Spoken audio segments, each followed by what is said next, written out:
My dearest campers, I hope this letter finds you in good health and happiness.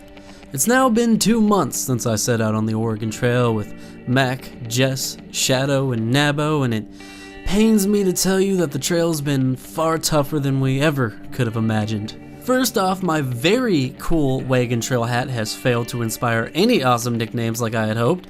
Try as I might, no one will call me the Lone Star Trailblazer or the Pink Star of Justice. They do call me other nicknames that I will not repeat, as they are not for your innocent ears to hear, but I will say they are particularly hurtful and only somewhat accurate. Nevertheless, I will press on in my hat because it makes my eyes pop, and as Meemaw always used to say back on the farm, haters gonna hate. But the trail has presented more than just name-calling.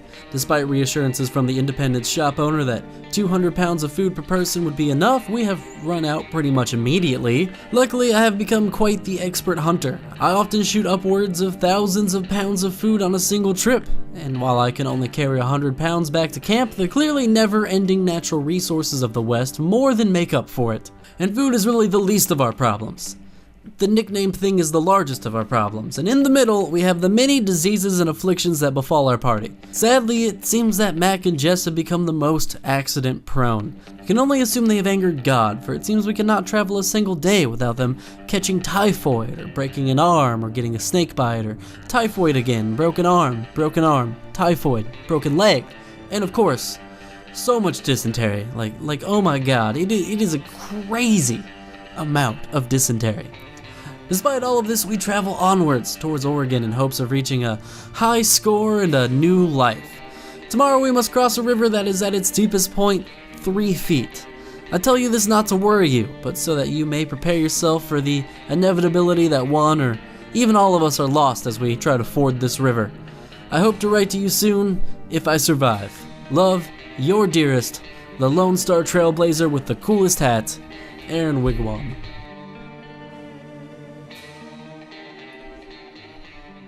Well, howdy there, and welcome back to Wigwam. I am, of course, Wigwam. Today we're going to talk about Oregon Trail, because if you were a kid in the 80s or 90s or early 2000s, you know there was no better feeling on a day of school than when you got to go to the computer lab. And sure, your teacher would give you some sort of typing lesson that would take a normal adult an hour to complete, but you were a kid, so you were able to type out "the lazy brown fox jumped over whatever" 25 times in about 10 minutes, and then it was on to the educational games. And there were some banging educational games. You have Mario Teaches Typing, you've got Number Munchers, and the grand Mac Daddy of them all, Oregon Trail.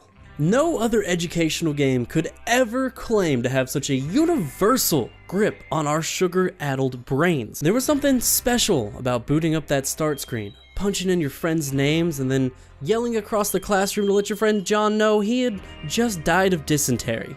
But the Oregon Trail you remember wasn't the original Oregon Trail. You were probably playing Oregon Trail 2 or version 3 or 4 or 5 or one of the many other future editions. The original Oregon Trail goes all the way back to 1971 and started with a student teacher and history major named Don Rawich.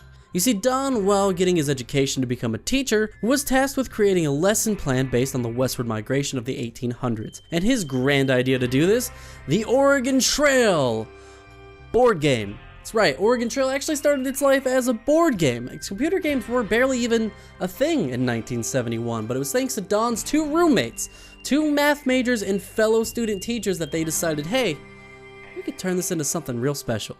Yes, Bill Heineman and Paul Dillenberger were Don's roommates, and together the 3 of them set out to create something extra special. Despite having 0 actual programming experience, and with only 2 weeks, the group took on the project anyways. Working out of an old janitor's closet on nights and weekends, the 3 friends worked tirelessly to create the first Oregon Trail video game. The original version was a text-based game and used a teleprinter to interact with the school's computer matrix. You see, in the grand year of 1971, technology looked a little bit different. Oregon Trail was loaded onto the computer mainframe of the school, and to interact with the program you would use a typewriter-looking device. The computer would send messages to the teleprinter, which would print them out on the physical paper, and then you would type back your inputs. Today this sounds like ancient technology, but to 1971 kids, they lost their shit. Don recalls that kids were not just lining up down the hallway to get a chance to play the game, but were even staying late after school to get a chance to play. Nearly every teacher in the building was coming up with an excuse to get their class to play the game. Students were banding together as teams to try and conquer the Oregon Trail. They were assigning people who were the best typists to take on the hunting game. They were assigning people to do resource management. They were assigning people to lead the trail and make decisions. The game's popularity did not wane in the school for the rest of the semester, but sadly, when the semester was over, it was Don's time to ride on into the sunset.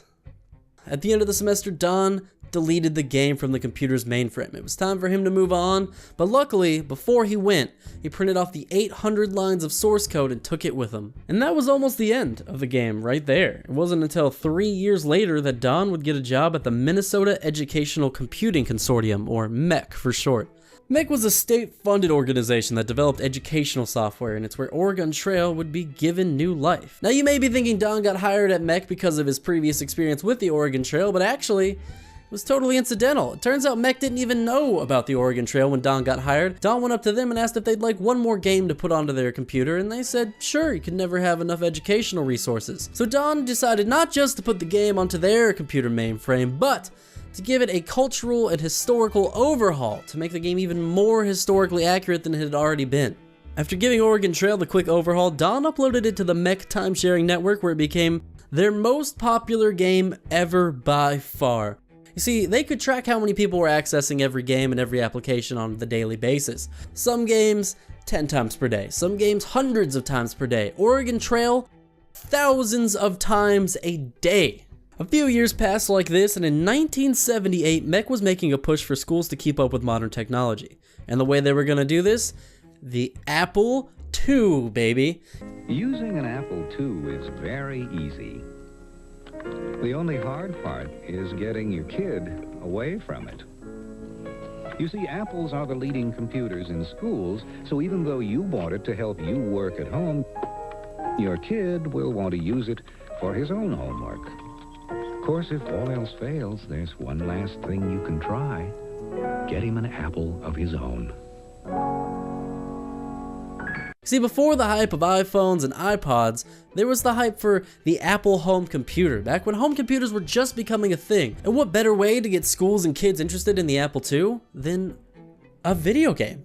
John Cook reprogrammed the game for the Apple computer system, and a few months later it would even be given a graphical overhaul by J.P. O'Malley. And by graphical overhaul, I mean it would be given graphics for the first time.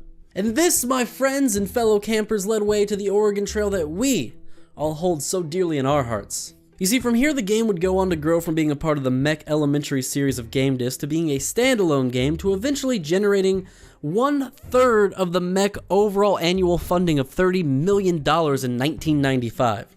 The game was an explosive hit, and kids across the country were playing it in schools every day. All of this totaled up to 65 million individual units sold, and the creators, leading to the bonus question, how much money did we earn? And the answer is the break-even amount. $0. never received a single dime for making Oregon Trail. You may think that there's some man sitting in his little high castle with his millions of dollars for creating the greatest educational game of all time, and you'd be wrong, but it seems like the three creators have really come to terms with this. It was really interesting, the stories that people typed in and told, and the questions they asked, and of course, most gratifying and better than all the royalties that there could be, their expressions of appreciation for helping them to waste so many hours of their youth playing the Oregon Trail. And Don does say that being able to say you helped create Oregon Trail makes a really excellent icebreaker at parties. While the popularity of Oregon Trail in schools may have started to decrease a little bit since the late 90s, it's important as a cultural icon is still going strong. Oregon Trail has evolved into a card game. It's been named one of the best games of all time by multiple major publications, including placing 9th in Time's Best Games of All Time list. Not to mention there's hardly an 18 to 45-year-old in America who won't recognize the phrase, "you have died of dysentery." What about the accuracy of the game? This was an educational game, so it's one of the few games where accuracy in the game actually matters. So how accurate was it? Very actually. It's been named one of the most historically accurate games of all time. The prices were fairly accurate to the time period, including how they were progressively raised as you went further and further west. Along the trail, you'll of course notice a list of very real geographical locations with very realistic pictures. Look at this picture. It's like I'm really there. It's beautiful. It's just what it looks like in real life. Of course, then there's the people both that you meet along the way, and those names you see on the high score list. Those aren't just random names put in by the developer. These are all real settlers that helped make the journey west. Some of these people wrote books on how to survive the trail. Some of them took caravans across the trail. Some of them helped forge the original path and trail itself. And you may even notice that there are a few Native Americans among these people as well. While Hollywood may have tried to convince you that Native Americans spent most of their time shooting flaming arrows and attacking wagon caravans, it's just quite frankly not true. Oregon Trail really nails the reality of the situation. And don't get me wrong, the mortality rate on the Oregon Trail was insanely high, of almost about 50% in the early years, but that was mostly due to people not bringing the right types of clothes, not bringing enough food, being generally unprepared for the journey, and probably morons, but that's probably insensitive. Is it too soon to call people who died on the trail for not being prepared morons? I don't know. Just pretend I didn't say it if it is. I don't know. But most of the Native Americans were a great help. Many people wouldn't have ever survived the trail without their help. They would trade goods and occasionally money for help getting across rivers, navigating harder to reach trails, things like that. Even some of the initial playthroughs had really high mortality rates. Don says that when he first set down a group of teachers to play the game, only about 50% of them were able to beat it, which is accurate to the amount of people that actually survived the early days of the Oregon Trail. And then of course there's the hunting. You may remember going off and shooting hundreds of buffalo at a time because you could, and you're a kid and it's the fun part of the game, but you can only carry 100 or 200 pounds back depending on which version you're playing. Actually surprisingly accurate. Many people who were heading west believed that there was no end to the natural resources they were finding. The animals, the plant life, the water, the trails. They believed that they could do pretty much anything they wanted, take as much as they wanted, and nothing bad would happen. So while Oregon Trail never really felt like learning, it would go on to teach kids lessons about the Oregon Trail, history, geography, how trading works, budgeting, financing, and don't go west in October because you'll die because it's winter. Many important lessons that kids didn't even realize they were learning, all within Oregon Trail. And I think that's what really makes Oregon Trail so special, is even though it was a fun game that we always enjoyed playing, it was never a game that felt like it was forcing information to us. It just felt like a really fun experience, and we just picked up things along the way. My dearest campers, I write to you having made it successfully to Oregon. The good news is the majority of the teasing about my hat has stopped. Which reminds me, I'm happy to report to you that Mac and Jess's many illnesses and afflictions ceased shortly after the last letter, as they both died. This certainly made the rest of our trip much easier. Without the extra mouths to feed, the food became much less of an issue. I of course still hunted as many buffalo as possible though, because it was very fun. Anyways, I can only say now that our journey is done that I hope you enjoyed my correspondence with you on the trail. I encourage you to like and comment and subscribe. Being an 18th century cowboy, I don't really know what those terms mean, but I feel obligated to say them over and over and over again for some reason. Anyways, I'm gonna destroy some more natural environments for fun. Peace.